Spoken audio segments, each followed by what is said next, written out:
Friends, welcome to this YouTube channel जिसके अंदर हम एनबीटी नर्सिंग टीचर्स ट्रेनिंग को डिस्कस कर रहे थे। तो चलिए आज का वीडियो बिना देर किए हुए शुरू करते हैं। लास्ट वीडियो के अंदर हमने डिस्कस कर लिया था हेनरी कोल्डबेक कुक को, जिन्होंने खेल शिक्षा पद्धति यानी कि प्लेवे मेथड दिया था। उन्होंने एक पुस्तक लिखी थी, लेवे नामक पुस्तक।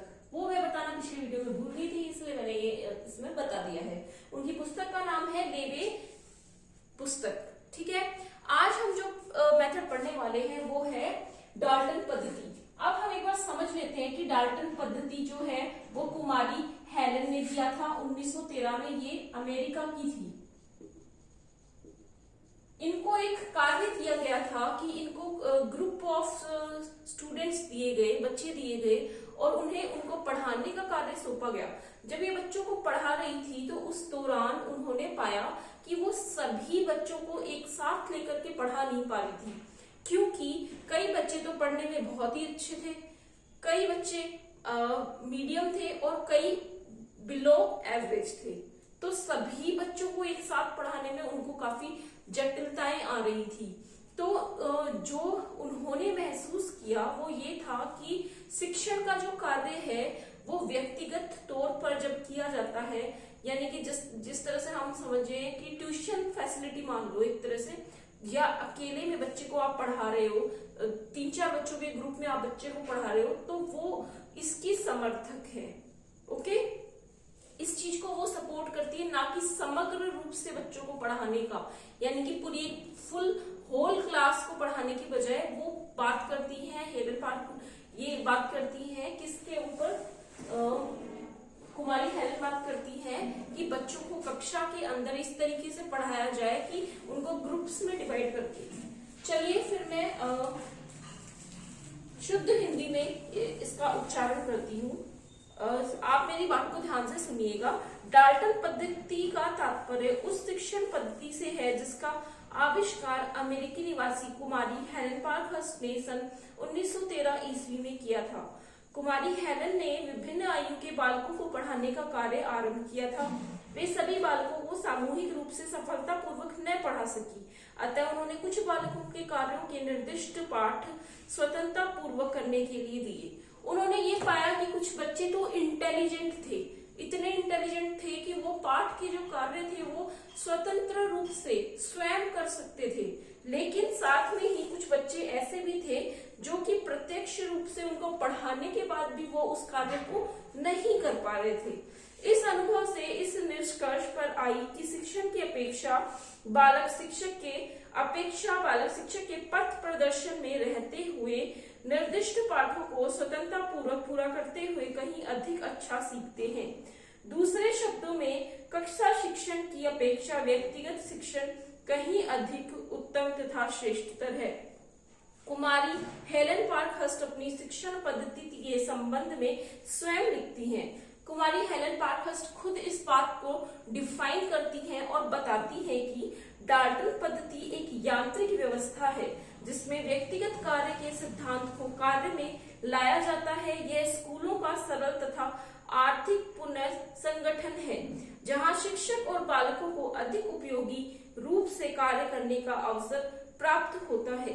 डाल्टन पद्धति का उद्देश्य मतलब मोटिव क्या है डाल्टन पद्धति का?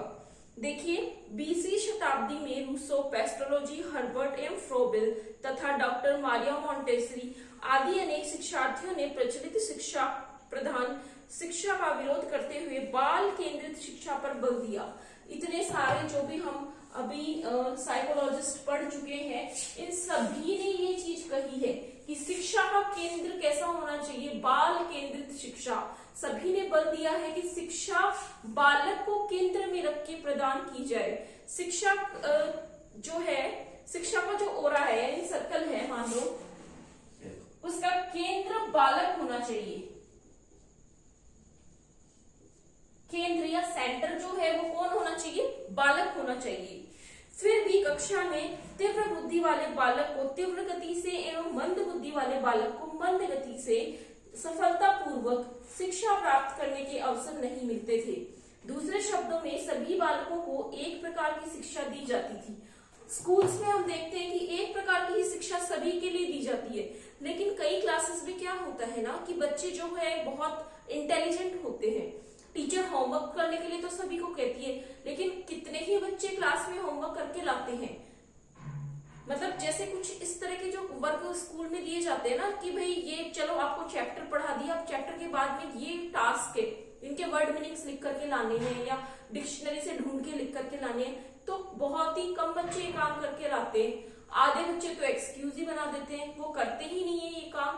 तो ये जो कुमारी हेलन जो है ये इस बारे में बताती है कि दूसरे शब्दों में सभी बालकों को एक प्रकार की शिक्षा दी जाती थी, लेकिन कुमारी हेलन पार्कहर्स्ट ने अपनी शिक्षण पद्धति में जहां एक और बालक को मुख्य स्थान दिया, वहीं दूसरी ओर उसके व्यक्तित्व को स्वतंत्र वातावरण।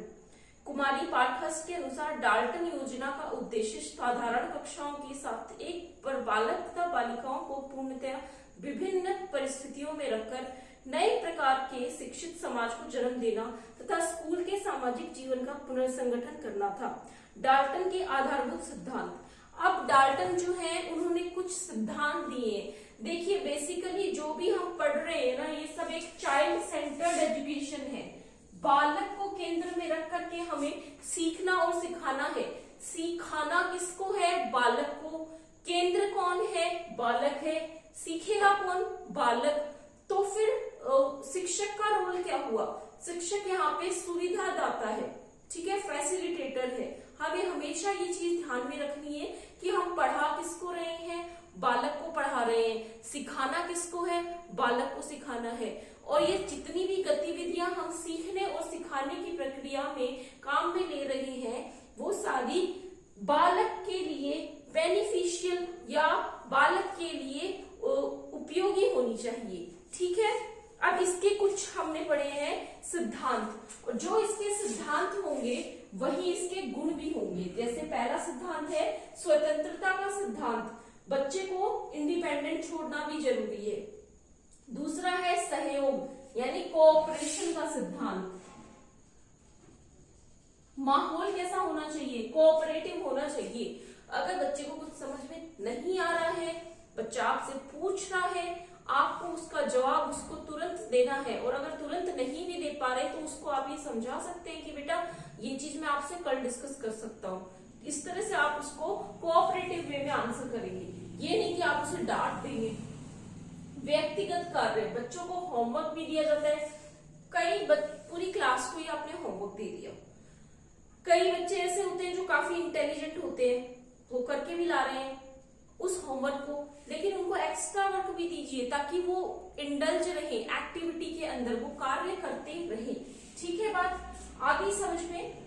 अगला है डाल्टन पद्धति की कार्य प्रणाली। डाल्टन पद्धति की कार्य प्रणाली के अंदर हम डिस्कस करेंगे। उससे पहले हम इनको एक बार देख लेते हैं डिटेल में। जो सिद्धांत है उनको, पहला है हमारा स्वतंत्रता का सिद्धांत।